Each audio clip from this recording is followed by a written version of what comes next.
Saudações, pessoa que perde a sanidade na jogatina. Eu sou Rafael Amon, estou com o Márcio Moreira. Saudações, você que não sabe fazer jumpscare na mesa de RPG, talvez nem precise. Mas a gente tem uma especialista em contos de terror que é a Nadia Lírio. Como você está, menina? Seja muito Seja muito bem-vinda. E falando de terror. Ah, o prazer é muito nosso. Porque eu, por exemplo... O terror do Ramon é fazer isso aqui na mesa, é fazer barulho, é o terror do Ramon. O terror do... Quando a gente vai jogar online, o microfone não funciona. Ou você chegar no final da câmera- gravação, ver que perdeu a gravação toda. Nossa, que não Esse gravou. é o terror supremo, esse. Meu Deus do céu. O convidado, então, é... Isso é muito terror. Isso é muito 10 terror. coisas mais assustadoras que acontecem com produtores de conteúdo. Demais, demais. E um terror que tem é você não se tornar membro do canal. Por quê? É um baita de um fomo. Se você curte nosso conteúdo, gosta de RPG e jogos analógicos de forma geral, você precisa fazer parte do grupo de membros do Perdidos. O que os nossos membros do YouTube ganham? O que é o diferencial para ele ser um membro do nosso canal do Para YouTube? começar, você tem lives exclusivas com a gente toda segunda-feira. A gente troca ideias sobre os conteúdos que passaram, que virão, fazendo os planejamentos. A gente constrói as pautas junto com a galera, define muita coisa a respeito do canal, define temas que vão dentro dos baúzinhos quando tem a dungeon aqui e o convidado vai e explora a dungeon. Nós temos também mesas. Que a pessoa influencia nas mesas do canal. Sim, tem as mesas do canal e a galera E também teremos- pode jogar com a gente. Exato. Mesas exclusivas pra galera vir jogar com a gente. Então não perde a oportunidade de se tornar um membro do Perdidos no Play. Porque nós estamos jogando atualmente no nosso canal, Chamado de Cthulhu. que é uma mesa de terror. Mestrando lá. A primeira vez que eu mestro Chamado de Cthulhu. Já joguei várias vezes, é a primeira vez que eu mestro. Tá sendo uma experiência bacana. Então, eu acho que pra gente começar o nosso papo hoje Vou aqui... pegar altos bisus ali. Pô, eu tô aqui pra aprender. Eu tô aqui pra consultar profissionalismo. Porque tem jogos que são jogos de terror. Chamado de Cthulhu, Cult, Wraith. Até uns negócios mais esquisitos que tem pessoas que Tá bem. jogam, Nádia, chamado Tá. Tem Candles. Lá vem. Existem Conhece? coisas assim. Mas Eu tem Candles sempre não é- quis jogar Ten Candles. Vamos Tá- combinar, tá na vamos minha marcar. lista Vou levar no o meu Igor e o bucket Ramon list. pra jogar junto. Não, meu Minha Deus. preocupação é que eu não enxergo muito bem. Então eu fico assim, como é que vai fazer quando tiver uma velhinha só? O que eu vou fazer da minha vida se tiver que ler alguma coisa? Tem Candles é tenso. Não é necessariamente terror, ele deixa você apreensivo por causa do clima que você meio que artificialmente cria, né? Então, e aí eu acho que esse é o lance da gente puxar os jogos que eles já te marcam como terror. Quem gosta, por exemplo, de medieval, tem o Shadow of the Moon Lord, né, do Robert Schwalbe. Que ele é como se fosse um D&Dzão, mas num ambiente bem dark, bem puxado pra desgraceira. E aí, esses jogos assim, eles meio que já colocam na mecânica dele coisas pra você Shadow não tem. tematizar Shadow of the terror. Lord tem mecânica disso? Não tem. Ele só diz Eu que ele é acho- trevoso. Ó, tô trevoso, hein? Eu acho. Ó o bicho vindo, mas ele não tem mecânica. Mas ele coloca na descrição de cenário. Mas é descrição. O Call of Cthulhu, por exemplo, você tem a mecânica de sanidade. Você vai rolar a sanidade ali e vai vir uma tabela com correção, entendeu? E aí tem outros... O Alien RPG também. Ele tem toda uma... Abraço New Order. Aí a Sanésima Juba, você tem toda ali a mecânica de surto e tal. Mas vamos deixar a nossa convidada falar Boa. a respeito disso. Isso já é um Boa. bom tema pra gente já começar a tratar aqui. De o que um RPG precisa ter pra gente dizer terror. Então, eu sempre que eu falo de RPG e terror, eu gosto de começar justamente por essa diferenciação de, tipo, jogos de terror e jogos com terror. Porque eu sou uma pessoa esquisita, eu gosto de narrar terror em D&D. E as pessoas tradicionalmente dizem que não dá pra narrar terror em D&D. E não é verdade. Mas D&D não é um sistema de terror. Sim. Porque, embora ele até tenha no livro do mestre mecânica de sanidade, coisas assim, ele não te traz o suporte necessário pra você efetivamente narrar um jogo de terror e tal. Mas dá pra você fazer. Até porque a gente tá contando... RPG é você tá contando uma história junto com os seus amigos e histórias podem ser de terror, né? Então, assim, quando eu falo de jogos de terror, aí a gente tá falando de sistemas que trazem todo um suporte mecânico de coisas que vão acontecendo ao longo do jogo para contribuir para essa atmosfera que você consegue fazer narrativamente, né? Então, por exemplo, o Alien é um exemplo muito legal e eu gosto muito da mecânica dele justamente porque ele brinca muito, eu acho que é uma adaptação perfeita de um filme de terror para um sistema de terror, porque ele te dá bônus em alguma medida, à medida que você vai vendo coisas aterrorizantes, você vai ganhando dados para sua pilha de dados, mas esses dados, eles têm um efeito negativo que é preocupante. Né? Então, eu gosto do sistema do Alien justamente porque ele consegue transpor muito claramente essa coisa de ferrou, eu vi uma coisa terrível, ativa a minha adrenalina, então minha resposta de luta ou fuga, ela fica mais intensa, mas ao mesmo tempo isso pode me prejudicar. Né? Eu gosto muito da mecânica do Alien por causa disso. Call of Cthulhu também é um clássico de jogos com mecânicas de terror e tal. Hoje em dia a gente critica um pouco a questão da mecânica de sanidade, e eu acho que é uma crítica que a gente precisa enfrentar e remodelar. Eu acho que o jogo em si, o sistema em si, é muito legal, a gente talvez precise só repensar toda a questão meio psicofóbica da mecânica de sanidade. É porque, inclusive, ele nasce muito em cima dela, né? É alguma Sim. coisa difícil de você tirar ela do jogo. Nela, né? Eu entendo que tem que ser discutido, né? Retrabalhado, mas por exemplo, quando a gente fala no D&D, quando ele foi trabalhar a questão das raças, virar ancestralidade, é muito mais simples você fazer essa mexida no D&D. Né? Praticamente. Muda alguma coisa, a forma como você distribui os atributos, os bônus e tal. Mas o Cthulhu, a mecânica da insanidade, ela é um pilar muito central. É um assunto muito longo para a gente entrar nesse assunto agora? Então, Eu não sei, mas eu acho que, por exemplo, esse tipo de mecânica e a forma como ele é usada, eu acho que ele é muito válido, porque a forma de se jogar os jogos de terror, ela também muda ao longo do tempo. Do final da década de 70, 80, quando começa o chamado de Cthulhu, não tinha muito essa questão que a gente tem hoje em dia, de você sentar com o pessoal numa sessão zero, de perguntar como que você vai trabalhar esse terror, temas que você não pode abordar na mesa, que a pessoa não gostaria de que tivesse.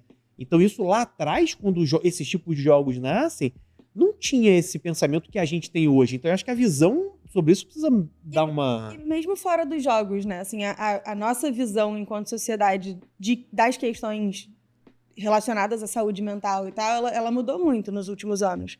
Então, a mecânica de sanidade chamada de Cthulhu ainda reflete um pouco da origem dele.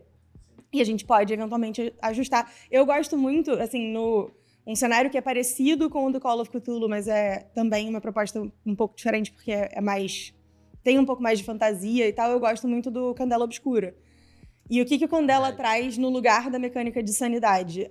No Candela Obscura, a gente não tem ponto de vida e ponto de sanidade, mas você vai recebendo marcas que podem ser marcas de sangramento, que eles chamam, que é do contato com o sobrenatural, marcas de corpo, que é quando você se machuca, ou marcas de cérebro, que é quando alguma coisa impacta a sua psique, né?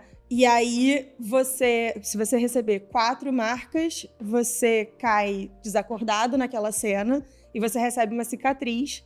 E essa cicatriz, ela muda um dos seus atributos, muda a pontuação dos seus atributos, a distribuição dos pontos de atributo. E aí você precisa dizer, tipo, narrativamente, o que aquele efeito, aquele evento que fez você levar a última marca, que fez você mudar. Então, por exemplo, teve uma vez, eu tava narrando até pro Afonso 3D, e o personagem dele era um ocultista, usou lá um último ritual que fez com que ele tomasse uma cicatriz.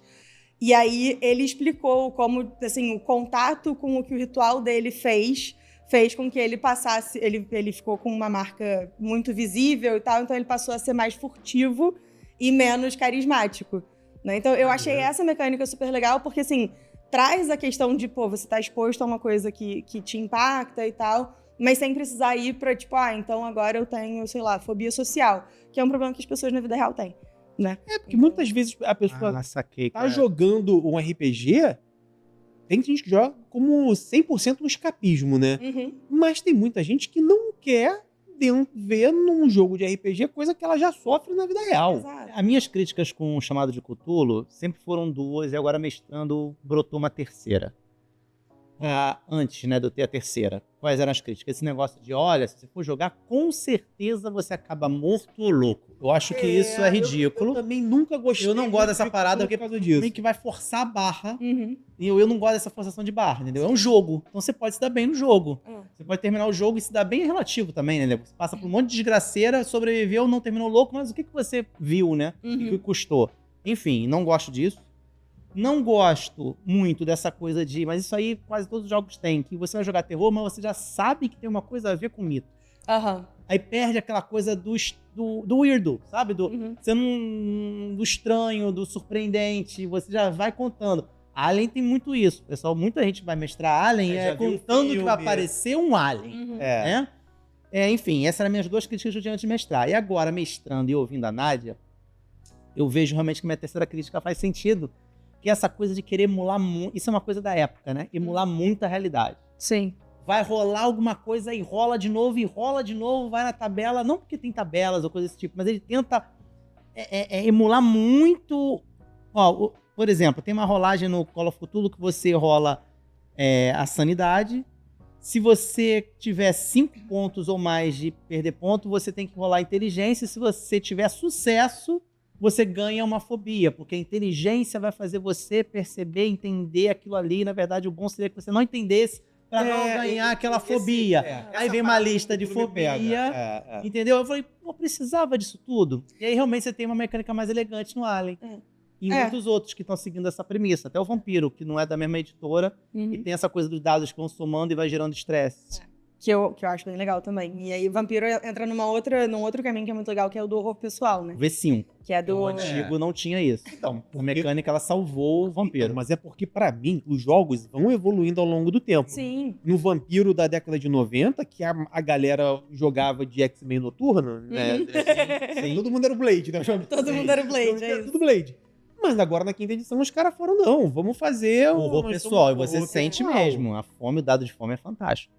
E aí a pessoa tem que estar também na pilha de que ela vai jogar o vampiro dessa forma, de que ele não é um super soldado, um super ser que de noite ele vai sair pra matar todo mundo. Não, cara, ele é um cara amaldiçoado. Ele é um monstro no meio dessa sociedade escondido. A pessoa meio que tem que estar na pegada de jogar dessa forma. E aí, pelo menos eu não consigo... Eu até gosto de jogar os jogos de terror, mas eu sempre fui muito cagão. E eu confesso, eu sou cagão. Tanto que você vai me ver jogando cultura, eu sou o cara que foge do perigo. Eu sou o cara que não vai pra cima, que não quer na maioria das vezes, investigar. Eu sei que negócio... Então, pra que eu falo? Porque se fosse na minha casa, irmão, eu não ia... Aquele filme Atividade Paranormal, comigo, ele acaba em 30 segundos. Eu estou deitado, uma luz acendeu, eu pego a chave do meu carro e vou embora. Acabou, não tem discussão, sabe qual é? Na nossa mesa, eu tive que forçar a barra, botei o NPC e falou, vou cobrar mais de você. Eu fiz isso de propósito, porque eu já conheço a mão há anos. Mas é, porque pra mim funciona assim. Eu, por exemplo, termino de jogar jogo de terror, quando tem terrorzão mesmo, eu tenho pesadelo. É igual quando eu assisto filme de terror. Eu gosto de assistir filme de terror, mas eu tenho certeza Sou o contrário.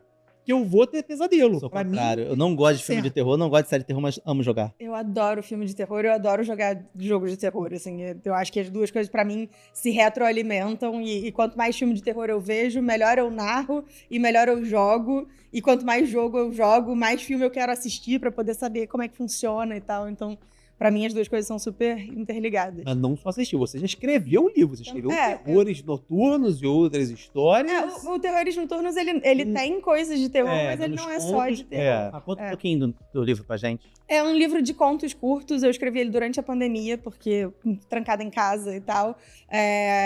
E aí eu gosto muito de escrever cena, na verdade, né? Não chega a ser, tipo, uma história completa e tal.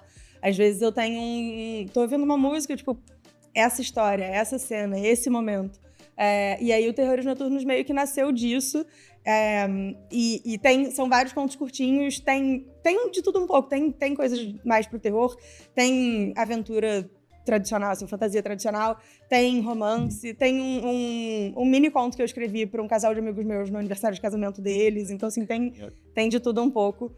Mas tem os meus gostinhos de terror ali. Assim. Você já usou algum deles em alguma mesa ou vice-versa? Não, mas já usaram um conto meu de inspiração numa mesa de Candela Obscura e foi a coisa mais legal que já me aconteceu, assim, em termos de... Você estava na mesa ou só ficou sabendo? Não, eu fiquei sabendo, depois eu assisti enquanto eles estavam, assim, eu soube que ia rolar, porque a pessoa que estava organizando, o Vitor, do Critical Skills. O Vitor Otani, né? Vitor Do que Otani. legal, que maneiro.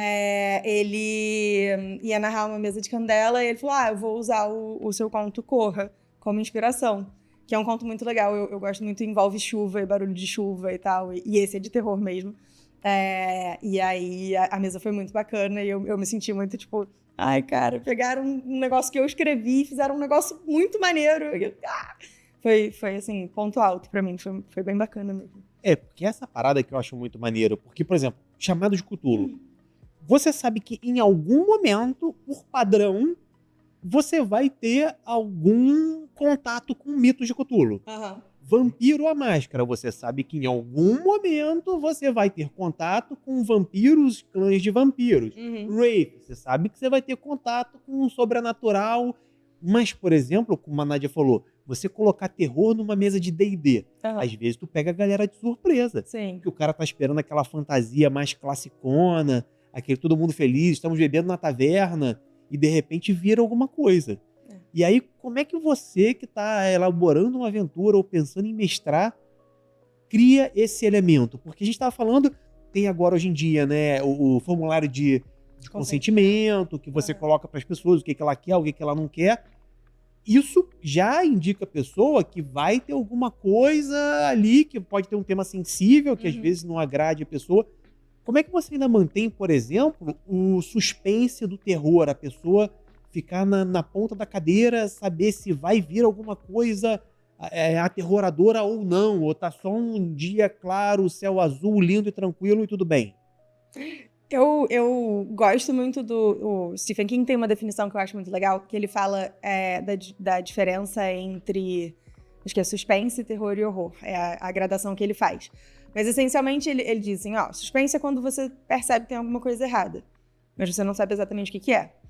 No terror, você tem certeza que tem alguma coisa errada, a coisa está próxima, está se aproximando, né? Ele falando de momentos, assim, na história. Você sente a proximidade da criatura e tal, ou enfim, da coisa errada, da coisa estranha, mas você ainda não conseguiu identificar exatamente o que é, mas você já viu, tipo, marcas na parede e tal. E aí o horror, ele descreve como quando você tropeça no cadáver, né, assim, tipo, você desce, você ouve um barulho no seu porão, obrigada, sótão em cima, no seu porão, tem alguma coisa errada. Você abre a porta do porão, tem um cheiro podre. Terror. Você desce a escada, tropeça no cadáver, horror. Né? Então, assim, sentido. Quando a gente se propõe a narrar um jogo de terror, sim, tem essa coisa, a pessoa já vem meio preparada, mas ela vem preparada, ela tá ali entre o suspense e o terror, ela não sabe o que vai acontecer. Ela sabe que vai aparecer em algum momento alguma coisa do mito de Cthulhu, sabe? Ela sabe se é o Cthulhu em si ou se é alguma das outras criaturas? Não sabe. Né? Então você ali já tem alguma incerteza e a maneira como você vai conduzindo a história é que vai gerando essa insegurança e essa incerteza. Uma das ferramentas que eu acho mais legais no horror é a ferramenta do Vale da Estranheza, né? Então você constrói uma cena que é perfeitamente normal, mas tem um negócio esquisito. Essas paradas me pegam muito. Tipo, ontem, quadro, você achou que o quadro tava te olhando. Porque são umas paradas que às vezes te pegam na vida real. Tu nunca parou num quadro que fica assim, pô, esse maluco tá me olhando? Aí tu vai pro outro lado e fala, pô, esse maluco tá me olhando aqui, sabe? Tem uns quadros, algumas coisas que te deixam meio assim. Como a gente terminou o segundo episódio ontem, é isso? Pra mim é um pouco. Porque eles estavam falando, adoro fazer isso. Eles estavam falando, estavam conversando ali, e aí a cena eles estavam pegando o caixão pra levar né? Cortejo, né? Pra levar o cortejo. Eles estão falando, pô, isso aí vai dar um estresse pro cara, o cara vai acabar tendo piripaque. Eles estão conversando aqui, né? Aí eles estão conversando e não se deram conta que eu bati na cara. O barulho normal. Aí eu fiz assim, na cadeira. E aí, na terceira vez, eu fiz de novo, bem alto, aí tá mexendo no caixão. Aí o Ramon, cagão, falou assim, não, é o barulho de não sei o que lá. E dessa forma a gente termina a sessão de hoje. Porque eu não esperava que era um Aí bate dentro do caixão. Aí o Dudu, minha cabeça.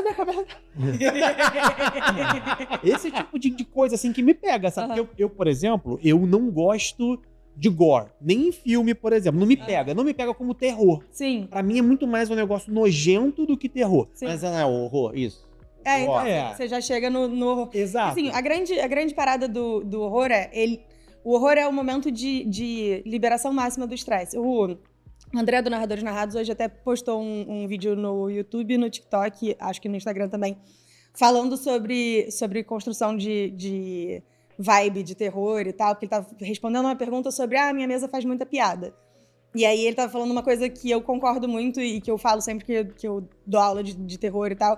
O humor, ele é necessário num cenário de terror ou de horror. Porque a gente não aguenta ficar muito tempo na tensão. Então, tem um artigo, agora eu esqueci o nome do autor, ele até fala da montanha-russa do terror. Ele diz que uma boa narrativa de terror, ela tem altos e baixos. Você constrói a tensão, libera. Constrói a tensão, libera. Constrói a tensão, libera. E aí, normalmente, o horror, ele é o momento de liberação máxima da tensão, porque ali você já vê o monstro. Você sabe o que é. Você não tem mais incerteza. Então, você deixa de ter medo e entra na fase de brigar, eu tenho que sobreviver.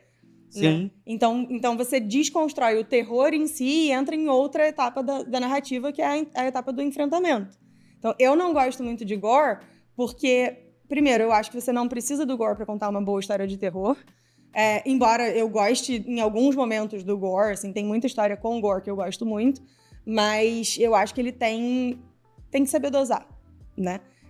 Mas eu acho que, assim, tem muitas vezes que as pessoas usam o gore e aí já quebram direto pro horror, e aí aquela narrativa que você começou a construir a tensão, ela já vai direto pra fase de enfrentamento ou fuga, e aí perde a graça pra mim.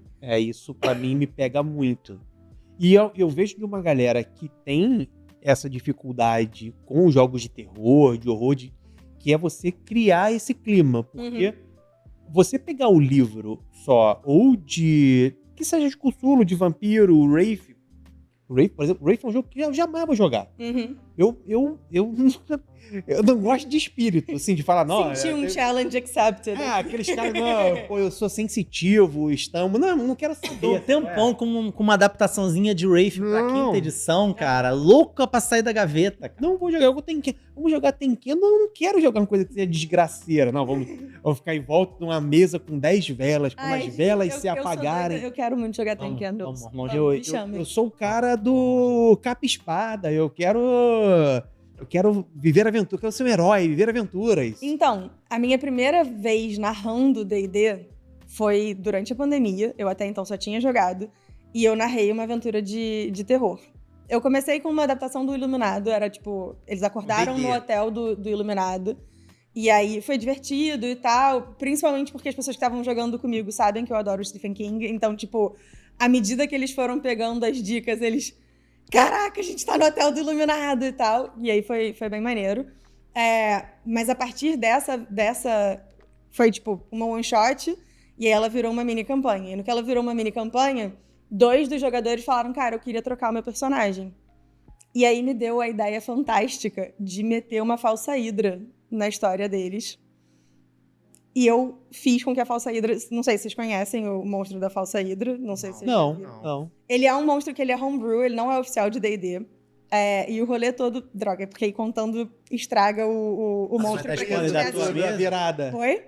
Vai dar spoiler da tua mesa? Não, isso estraga pra quem For for fazer. enfrentar uma falsa hidra. Ó, se você não quer tomar spoiler da falsa hidra... Mas pensa pula pra assim, daqui pelo 5 menos. Se minutos. você é mestre e quiser usar a falsa hidra, vai aprender Exato. agora como Se você é usar. mestre e quer aprender a usar, fica aqui, você ouve. Se você não quer aprender a usar, Você muta. pula. Muta pra Quando gente acabar, você vai continuar fazer assim, ganhando bracinho tempo. de hidra, assim. Mas aí o que eu fiz? A falsa hidra, ela é um monstro homebrew de D&D muito famoso, que ela canta uma canção e ela faz você esquecer as pessoas. E aí, o que eu fiz? Ao longo da sessão seguinte, eles enfrentaram os goblins, foram parar numa cidade, não sei o que e tal, e eu fui dando boosts do combate como se os personagens que foram trocados ainda estivessem em combate, mas eu não explicava o porquê. Então, assim, rolou uma inspiração de bardo aqui, era um bardo e um paladino. Rolou uma inspiração de bardo aqui, uma proteção qualquer do paladino ali, um Divine Smite e tal, não sei o que. Só que eu só dizia o efeito e não justificava e não explicava. Aí De onde vinha? O que tá acontecendo? Essa estranheza... Esses seriam os personagens novos que estavam entrando. Não, esses eram os antigos Estavam sendo que já tinham saído. que já tinham saído. Isso é muito maneiro. É muito legal. Aí, enfim, fizeram o combate e tal, foram numa cidade, resolveram o rolê da cidade, foram na outra cidade, chegaram na taverna. Aí, tal, a gente queria uma estalagem, era uma party de 6. Aí o cara, tá aqui, 2 quartos de 4. Aí eles, tá. Subiram. E eu, cara, morrendo de vontade de rir, porque não pescavam e tal. Não, e tal, 2 quartos de 4, não sei o que, era lá. Aí foram se organizar pra... quem vai dormir aonde? Aí... Qual é a percepção passiva de vocês? Aí eles falaram. Aí, o que tinha mais alto, eu falei, você vê que tem 2 mochilas no quarto, que não é de vocês. Não, como assim tem 2 mochilas e tal? Vamos olhar as mochilas. Nessa hora eu já torço do pica-pau. Aí eles foram olhar a mochila e dentro da mochila tinha, tipo, carta da irmã do bardo e carta, sei lá do que, do paladino e tal. Aí, a mesa inteira. Cara, como assim? Não, como assim? Não, peraí. E aí eles, cara, o que aconteceu? A gente sabe quem são essas pessoas? Não. Como a gente não sabe quem é? E aí entraram em parafuso e tal, não sei o quê. E um dos jogadores é muito fã de Doctor Who e tem um monstro no Doctor Who que tem um efeito parecido. Sim. E eu não sabia, porque eu nunca tinha assistido Doctor Who. Maravilhoso. Aí ele entrou em um pânico profundo, porque ele falou, cara, já era, não sei o quê, desesperado. Foi muito divertido. Eu tenho o clipezinho deles reagindo a isso. Foi uma das coisas mais divertidas que eu já fiz. E olha que doideira, porque isso é um mega terror genuíno pros jogadores, que é quase um terror que tá no subtexto Pra da quem parada. gosta de terror, você tem que assistir alguns episódios de Doctor Who. Sim. Você tem. Eu Esse assisti monstro... o Blink. O Blink, todo mundo recomenda. Gostou? Eu gostei. E esse monstro que ele tá falando é um monstro, e isso é muito terror, esse episódio, que é na época do 10º Doctor, que é o que tá fazendo agora a Casa do Dragão, do Matt Smith. Matt Smith. E, cara, o único jeito que eles têm pra gravar que eles viram um monstro, É o se monstro vai riscando, embora, eles não é? esquecem que viram o monstro. O monstro não existe. Entendeu? Aí o monstro aparece, você tá vendo como coisa. Quando o monstro vai embora, eles continuam a vida deles. Então, de alguma forma, eles descobrem que esse monstro existe, o monstro aparece, o Matt Smith, ele anota no braço. Ele vai anotando no braço. Beleza, depois de um certo momento no episódio, nem o espectador vê mais o monstro. Mas só que você viu os traços aparecendo no braço. Como se o monstro tivesse... Ele apareceu em algum momento, alguma coisa sumiu na cena. Por que alguma coisa sumiu na cena? Aí quando dá um close no braço do Matt Smith, tá com mais um traço. Isso é muito maneiro. Essa forma de trabalhar. É bom. Deixa eu fazer assim pra galera que tava mutada. Isso, é. Mas isso é fácil de explicar e emular pra uma pessoa que tá entrando no hobby agora e talvez não tenha um background de tanto conhecimento de terror, de suspense pra ela fazer na mesa dela. Porque assim, que dica que a gente pode começar a dar pra quem quer usar o terror na mesa? Eu acho que pra mim, como eu sou muito pouco mestre, sou muito mais jogador, e eu gostei muito que fizeram o formulário do consentimento, eu sempre começo por elas. Sim. Nem que você... não precisa nem ser um formulário em si, uma folha chata pra pessoa, mas bate o papo com a pessoa. Sim. Pergunta o que ela não gostaria que tivesse. Porque, e tem gente que faz isso na sessão 0, né, junto com todo mundo. Tem gente que fica acanhada, que não gosta de dizer quanto ao grupo todo e falar, cara, eu tenho fobia com aranha. Eu, por exemplo, eu tenho fobia com sapo. Mas não é o sapo fofinho do Chrono Trigger. Não, é sapo fofinho. O sapo de verdade. Irmão, eu vou passar do outro lado. Se entrar um sapo na minha casa, eu passo a escritura pra Isso ele. é recente, né? Ele falou essa parada recentemente. Então, desde moleque eu tenho essa parada com sapo. Nunca tinha me falado. Tu falou numa mesa que a gente fez. Então, mas você pode narrar coisa com sapo pra Você mim. concorda comigo que isso, a folha de consentimento, isso que você está falando agora, entra no que ela falou? Adoro esse negócio da gradação. Entra já no explícito. Porque o que a gente conversou aqui é que, por exemplo, o lance da Hydra e o lance que eu contei do Doctor Who, eu acho que vai muito... Uma dica de terror que a gente pode usar em mesa é do implícito. Então. Mas o negócio da batidinha na cadeira que eu dei, o implícito, meu amigo. Eu acho que o implícito não é fácil pro novato. Não, Pro novato é muito mais fácil ele dar algo que ele sinta como visual de terror ele colocado, que o implícito é muito difícil, Márcio. Eu sempre acho que, assim, se você vai começar a narrar terror e você não tem proximidade com terror, primeiro, é bom consumir material de terror pra você entender como funciona. E eu gosto de ir pelos clássicos. Então, vampiro, lobisomem, não o sistema. Os filmes. O tema. O tema. Vampiro, lobisomem, fantasma. Todo mundo. Sexta-feira 13. Né? Todo mundo Entrevista já com o viu vampiro. alguma coisa. Porque entrevista com vampiro já entra mais na coisa do horror pessoal. Ele não tem Já é mais monstro. voltado para Vampiro à Máscara, quinta edição, blá blá blá. Mas assim, o classicão, Drácula, lobisomem e tal, zumbi. Né? Porque, querendo ou não, a gente já foi exposto aos tropes. Uma coisa que eu acho muito importante, sempre que eu falo sobre narrativa e tal, eu brinco que a gente que quer narrar, a gente precisa conhecer uma caixinha de ferramenta que existe chamada tropos. Que são aquelas coisas que já aparecem tanto nas histórias que elas viram meio que clássicos, reconhecíveis. Então, quando eles aparecem na história, a gente sabe que é uma história de X. Ou que a história vai envolver X. Né? Então, lua cheia, lobisomem. E tal, um cara com um sotaque do leste europeu e tal. Vampiro, né? A gente sempre tem essas coisas que a gente reconhece e tal. Então, é sempre bom conhecer os tropos pra saber, assim, como sinalizar pro seu jogador qual é a história que você tá contando e também pra você saber onde você faz diferente. Então, você pode botar um cara com sotaque do leste europeu, mas, na verdade, ele é um lobisomem.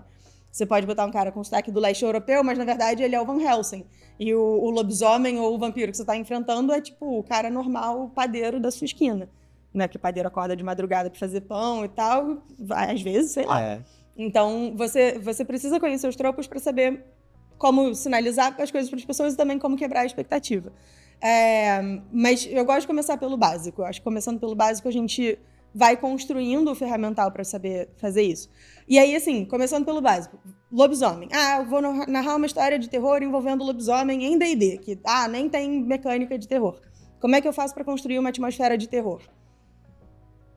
Aventura normal, em tal, uivos à distância durante o acampamento, uivos à distância quando vocês estão na cidade e tal, pessoas desaparecendo, pessoas aparecendo machucadas e ninguém sabe exatamente o que está acontecendo. Você vai construindo a atmosfera de pouquinho em pouquinho. Aí, mais pra frente, vocês estão dormindo, uivo muito próximo, barulho na parede, não sei o quê. Você vai aumentando a tensão, né? Até, eventualmente, quebrar do terror pro horror e enfrentar a criatura em si e tal. Assim você faz a sua primeira aventurinha lá de terror e tal. Entendi? Você vai indo para outros cenários, outros sistemas, outras mecânicas e tal, e vai aprendendo a modular elas. A do Alien eu acho sensacional. Eu tenho a pretensão de eventualmente enfiar ela num jogo de D&D e ver como a galera reage. Porque eu acho que é muito legal. E assim você dá...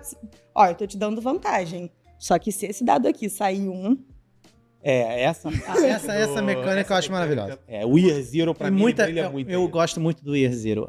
O Year Zero Engine, ele desde Mutant, eu digo que o Mutant, ele mudou o modo de jogar. Preferido, né? É meu sistema preferido, o Mutant. E você tem da linha da Modiphius ou da Free League? Free League. Os jogos que são The Walking Dead, já mestrei The Walking Dead. Emulou a série pra caramba. E ele usa esse sistema do dado de estresse, que é igual ao do Alien. Ele é meio Alien, meio Mutant. Eu acho maravilhoso isso. Você tem o Alien. E do V5 você tem o... Mecânica da Fome. A Mecânica da Fome, que é esse dado. No caso do V5, não é dado adicionando. Você vai trocando o dado. Isso também é bem legal, porque você tá vendo o teu dado se transformando em outra coisa também. Também tem esse elemento também da transformação, né? E do outro é a adição. Acaba sendo uma coisa meio de ação. Mas vem cá, deixa eu tirar uma dúvida contigo, Nádia. Você falou de D&D. Agora é uma provocação, né? Dúvida, né? O que isso da gradação lá do horror, do suspense, horror e terror, diferencia de um foreshadowing de um monstro? Não diferencia, na verdade. Essa gradação, ela é uma divisão das etapas de foreshadowing do monstro. Só que, assim, você não precisa trabalhar elas... O legal na montanha-russa do terror é que elas não vão evoluindo sempre no mesmo não é um caminho reto, ela é uma montanha-russa. Essa dica eu achei Então muito você boa. vai, suspense, terror, desce. Tá tudo tranquilo. Terror, suspense, terror. Suspense, chegar ao terror, horror. desce. Entendi. Suspense, aí fica ali no suspense por um tempinho. Desce. Terror, desce. Entendi. Terror, suspense. Entendi. Humor. Porque você precisa respirar. Sim. E aí, horror. E aí, porrada. Entendi. Então, assim, o legal de saber a gradação é justamente pra, tipo, como é que eu vou fazendo o foreshadowing e, ao mesmo tempo, brincando com a tensão na mesa pra manter o clima de o que tá acontecendo. Porque... No livro do Alien, ele dá uma dica parecida com essa. Então, você acha que essa é um desenho Então, da narrativa de porque RPG de terror? Isso eu sinto uma falta, porque essa parada de usar essa ferramenta, que é quase uma ferramenta cinematográfica, né, de pensar o suspense, terror e horror, eu acho que ela podia estar escrita nos livros. Uhum. Podia trazer essa... O que você fala, por exemplo, muito de galera que quer narrar o RPG, mas não pensa no ritmo da sessão. Aham. Não pensa... Porque, às vezes, quem tá chegando agora... Dá, né? Então, porque quem tá chegando pra mestrar agora, assim, eu entendo que a função de quem tá sentando pra narrar, ela é uma função, eu não digo nem que é especial em relação aos jogadores, mas ela é diferente em relação aos jogadores. Uhum. Então, às vezes, a pessoa que tá tendo o primeiro contato com RPG e que ela quer começar a narrar uma aventura de terror, ela fica preocupada com tanta coisa pra fazer, aprender as regras do sistema, ver se tá todo mundo confortável, ver se o cenário que ela pensou não tem furos, que a história não vai fazer sentido. Que eu acho que muitas vezes ela nem pensa no ritmo que ela vai dar pra sessão. Uhum. Isso nem passa pela cabeça dela. Não, é. E eu acho que é uma parada legal de passar a considerar, sabe? Assim, Sim. como um principal, como um foco de importância, de você Sim. pensar nisso, sabe? E eu acho que, assim, uma coisa que é importante também, já que a gente tá falando de terror e como narrar, tudo no RPG, ele é combinado, né? Então, assim, sessão 0 para discutir quais são os limites e tal, fazer o formulário de consentimento, conversar sobre expectativas. Então, assim, quando eu fui narrar uma sessão de terror para os meus jogadores, eles sabiam que era uma sessão de terror. Não foi uma surpresa para eles. Eu falei, essa one shot vai ser de terror. Estamos ok? Estamos ok.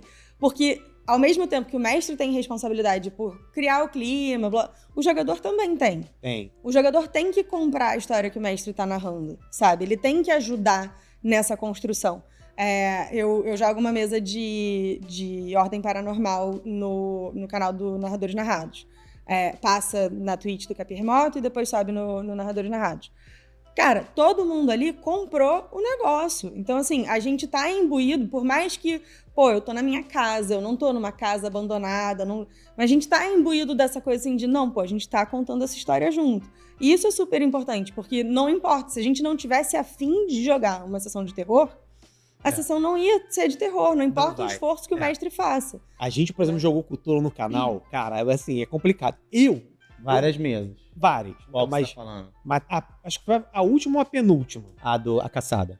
Da A caça, tá. Que é complicado porque tava eu, que já sou cagão por natureza, Didi Braguinha é o maior de todos. Didi Braguinha e Afonso 3D. E o Gordinho. E o Gordinho tava só pra zoar. Não, mas o Gordinho ainda entrou mais no terror, no personagem, pra investigar. A Atena é cagona? É bom saber que ela tá jogando com Não, a agora. Atena vai. A Atena encara. Investiga, Ela encara. investiga. Ela encara. Mas, cara, tava eu, o 3. Aí as interações do 3D com o Didi eram os trapalhões total, cara. Era terrível, sabe qual é? Não, mas isso é bom, porque, Eu de acho novo, legal. assim, o terror precisa dessa quebra do nervoso, né?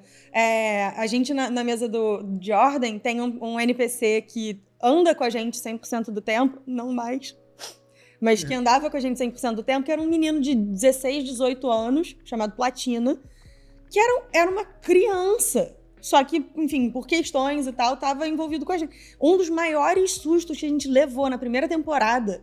Esse menino era um casamento e tal, não sei o quê. Tinha uma história de que a noiva tava maluca, e a gente não sabia exatamente o que estava acontecendo. A noiva tentou atirar no fotógrafo, uma coisa, assim, completamente desvairada e tal. Aí um dos personagens, acho até que fui eu e um outro personagem, não lembro mais quem foi. A gente abriu a porta e tinha uma figura vestida de noiva. A gente, cara, ferrou, é um fantasma, sei lá o que é e tal, não sei o que. Desesperado. Aí a figura levantou o negócio, era o Platina. Cara, a gente... Sério. morreu de rir. E foi muito bom, porque a gente tava muito tenso, muito nervoso. Cara, é um fantasma, já era, sabe? Vai virar a chavinha do terror pro horror. E aí, do nada, não, volta pro humor. A gente ri, relaxa, e aí volta a construir a tensão e tal. Então, assim, é bom ter dupla de cagões, sabe? É divertido ter. Principalmente porque, assim, a pessoa que é cagona, ela comprou a ideia. Isso é verdade. Ela tá Isso é contagiando verdade. o resto. Ela tá nervosa, entendeu? Porque eu fico tenso mesmo jogando. Então, Eu me lembro do filme da Terra do Nunca com o Johnny Depp, esqueci o nome desse... O Finding Neverland. que conta a história do criador do Peter Pan. Eu não lembro. Que mostra a primeira vez que tem teatro infantil. Ele foi praticamente o pai do teatro infantil. E aí, o que ele fez para poder contagiar o público? Ele espalhou crianças no meio da plateia. Então, os adultos no começo acharam uma bobeira, mas quando ouvia a risadinha da criança vendo um cara fantasiado de cachorro no meio da peça, todo mundo ria. E é um pouco o efeito de um stand-up comedy. Quando você vai ver um anúncio de um show de stand-up comedy pela TV ou pela internet, você acha sem graça. Só que aquela galera que foi pro teatro, ela foi disposta a rir. É isso. É a mesma coisa, a pessoa que foi pro RPG disposta terror. A jogar o terror. Isso é maneiro. Então isso eu acho que também já é... Você falou tudo é combinado no RPG. Eu costumo dizer que a regra de ouro do RPG não é divirta-se. A regra de ouro é o combinado não sai caro. É isso. Tudo tem que ser combinado no RPG. Então é por aí. Se você falou que o RPG é terror, agora nunca jamais fazer um jogo de a pessoa tá indo botando que é alguma outra coisa, a não ser que você saiba que a galera gosta desse tipo de surpresa, né? Não. A surpresa é uma parada que pode dar muito bom e pode dar muito errado. Sim. Porque às vezes você pega numa fraqueza da pessoa que você não sabia. Inclusive, o formulário de consentimento ele é importante, não importa o tipo de narrativa que você vai fazer. Assim, ele é mais importante no terror. Mas ele é muito importante em qualquer narrativa. Porque às vezes a pessoa tem uma fobia que você não sabe, ou ela tem um trauma que você não sabe, e aí você vai e cutuca esse negócio sem saber. Num tropo padrão. Num negócio de aventura, normal fantasia, e tal. Sabe? Então, assim, eu sou proponente de formulário de consentimento sempre. E é legal também, às vezes, conversar com as pessoas pra entender qual é. Por exemplo, eu tenho um negócio com talassofobia. Na vida real, se me botar no meio do mar e me largar, eu vou morrer do coração. Não vai dar nem tempo do tubarão me pegar, nem nada. Porque eu sozinha eu vou morrer infartar. Aquela imensidão azul, não, né? Tá maluco. Não, eu lembro, eu já adulta fui andar de discobolt, porque eu sou cagona, mas eu enfrento os meus medos, principalmente se me botarem pilha. E aí é tipo um banana boat, só que é redondo.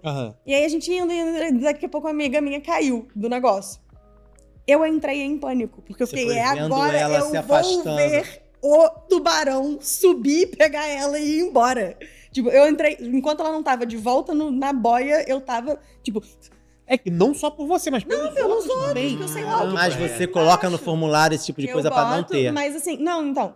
Eu tenho talassofobia, mas narrativa não me incomoda. Agora, se botar imagem, vai me pegar. É a minha parada com sapo. Pois é. Você pode narrar sapo atroz, sapo não sei o quê, querope. Mas se botar uma foto daquele... foto do sapão, aí eu já... Entendeu? Essa que é a parada pra mim. Esse negócio de sapo, eu frequentava um acampamento de verão e tal, não sei o quê, e aí tive uma coisa com um monitor que me fez pegar um sapo com a mão. Nossa. Aí, o que eu fiz? Botei ele como um dos vilões no backstory da minha personagem da campanha de Ordem Paranormal pra eu poder bater nele. Aí sim, pô, eu viajava pra um lugar que era meio de mato, que podia ter sapo, só que eu andava no escuro, eu andava, igual o Monty Python no Silly Walk, eu andava chutando. E se tivesse um sapo na frente, eu ia isolar o sapo, pro sapo não pular em mim. Cara, eu não sei qual é. Vocês vendo isso é sobre você. Você provavelmente não vai ver. Confessaram aí, eu não sei o que eu não tô querendo dar uma de... Olha, não tem medo de nada, mas eu não sei o que eu... Você pode não saber e passar a vida inteira sem saber também. Isso aconteceu comigo mestrando pra uma pessoa e a menina, ela falou, não deu pra mim. E ela não botou, ela não me avisou. Eu perguntei, ela não me avisou. Ela descobriu na hora, ela falou, eu descobri. Não deu pra mim. Ela saiu aí, foi um momento... Uma das memórias terríveis que eu tenho de RPG foi isso, assim, porque é muito ruim a pessoa travar na tua mão, é muito ruim, cara. Eu tenho uma limitação muito grave com a sensação de abandono indiferente, né? Assim, se a minha personagem tiver que morrer, tipo, ela vai se sacrificar pra salvar as pessoas e tal, não tem problema nenhum. Eu, inclusive, frequentemente tento. Agora, o que aconteceu? Era uma situação em que tinha pessoas que sabiam lidar assim, supostamente seriam heróis preparados para lidar com aquela coisa, e eu era só um civil. E aí, na hora, os heróis queriam só fugir, não queriam tentar enfrentar o negócio. Cara, foi me dando um desespero de como assim vocês não vão tentar? Como assim? Né? E me pegou demais. Depois eu falei, gente, olha só, não dá. Era a sensação de ser do grupo te largar, de você ficar pra trás e ninguém voltar pra te salvar. Cara, às vezes... Principalmente nessa que, tipo, tinha a galera que sabia o que tava acontecendo e eu era só eu era ninguém, sabe? Eu era um personagem, eu era um bardo sem magia. Então, assim, não tinha o que fazer. E isso eu acho que aí entra muito também, assim, a gente falou um pouco de dica, né? Pro antes, formulário de consentimento, pra na hora, durante a sessão, mas eu acho que o pós-sessão, quando algo também acontece, você precisa entender até para aquele grupo não repetir, para saber se a pessoa tá bem. Porque isso, cara, eu acho que para mim hoje, o meu principal medo nesse sentido é justamente isso. É uma pessoa fala, não, eu vou jogar terror, não tenho problema com nada, não tenho nada com nada. Mas na hora acontece alguma coisa... Aconteceu na nossa mesa que vocês acharam que eu tava tendo problema porque eu falei brincando. Teve a gente narrou jogando o Pathfinder, beleza, é um Pathfinder meio Ravenloft, né? E já puxa um volotão testando pra gente. Pro terror. E ele narrou uma cena, e aí a gente falou, cara, ó, se tiver algum tema que vocês não gostarem, fala, não sei o quê. Ele narrou... Mas vocês falaram esse negócio brincando, essa frase de efeito. Essa frase de segurança, falando brincando. Não, mas no sentido de assim, se alguma coisa te incomodar, você fala. Fala essa frase. E aconteceu alguma coisa que poderia incomodar. Acho que era uma cena... Eu achei pesado, mas eu acabei falando a frase não por causa de mim, porque eu achei, caraca, como se fosse assim, caraca, exagerou, hein, filhão? Mas eu falei brincando a frase. Mas ele interpretou que eu tava falando a frase porque eu tava... Mudou a cena e foi embora. Eu acho que o medo que eu teria, cara, era descobrir... descobrir o medo. É descobrir na mesa o meu medo. Acho que esse é meu medo. Ainda mais depois das coisas que eu passei agora, recentemente, que eu perdi pai e mãe na sequência. Então, assim... Será que agora isso pode me afetar? Porque eu tô falando aqui, eu tô falando assim, tranquilo se tiver isso, mas talvez no sangramento ali do jogo... Exato.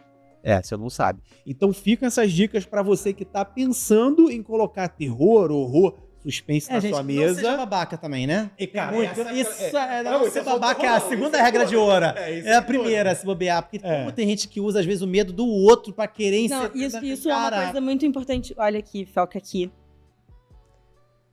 Você que é mestre de terror, você tem que aterrorizar os personagens e não os seus jogadores. Exato, cara. Você usar o medo do seu jogador para atingir ele, porque você quer estar narrando uma mesa de terror, o vilão é você. Nossa, essa é a frase de encerramento. Essa é a frase de encerramento. Obrigado, Nádia, por ter aceitado o nosso convite. Um prazer, uma honra ter você aqui. Espero que volte mais vezes. Só chamar. As portas estão abertas. Mas já tem Candle. Eu quero, eu quero jogar o Tem Candle. O Tem Candle, você pode trazer só 9 velas que eu vou estar fora. Traz a décima pessoa. Mas pra quem quiser te encontrar, é Experimento 237 em todas as redes. Em todas elas, até no Threads. Boa, é isso aí. Vai lá que, cara, conteúdo sensacional. A Nádia entende demais. Tamo muito junto, gente. Obrigado, Nádia. Obrigado, Márcio. Obrigado você que tá assistindo a gente. Até a próxima. Valeu.